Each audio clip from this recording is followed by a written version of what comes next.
Islamabad sports complex में नवाए वक्त group की जानिब से 3 रोजा स्पोर्ट्स गाला का एहतमाम किया गया है। खेलों के पहले रोज बैडमिंटन का मैच 16 टीमों के माबैन हुआ। मैच के दौरान नवाए वक्त ग्रुप के खिलाड़ियों का जोश दीदनी था। वक्त टीवी की टीमों ने सेमीफाइनल में रोजनामा नवाए वक्त को मात दे दी।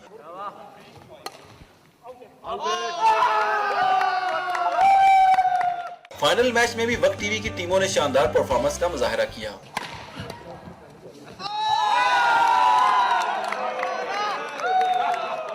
काफ़ी ज़्यादा जो है टफ गेम्स थी, काफ़ी अच्छा लोग खेल रहे थे और हम थे कि हम जीतेंगे क्योंकि हमारी मेहनत काफ़ी ज़्यादा थी। हम काफ़ी दिनों से हम खेल की प्रैक्टिस कर रहे थे और हम जो अपनी इंतज़ामिया है जो नवाए वक्त की उनको दाद देते हैं जो उन्होंने हमारे लिए गाला ऑर्गेनाइज़ की जो गेम है वो बहुत अच्छी रही, बहुत टफ मैच था और जीत हार तो लगी रहती है, लेकिन ये कि नवाए वक्त ग्रुप की टीम को मैं मुबारकबाद देता हूँ जिन्होंने ये इतना अच्छा इवेंट कराया। इवेंट के मेहमान खसूसी मारूफ एंकर पर्सन मतीउल्लाह जान और फैसल शकील थे। उन्होंने कहा कि नवाए वक्त ग्रुप की जानिब से स्पोर्ट्स गाला का एहतमाम नहायत खुशाइंद है जो सहाफियों को पेशा वराना जिम्मेदारियों के साथ खेल के मैदान में भी कदम जमाने के मौके फराहम कर रहा है। बड़ा अच्छा एक इनिशिएटिव है नवाए वक्त ग्रुप का और बड़े अरसे बाद हम लोग इस तरह इकट्ठे हुए हैं।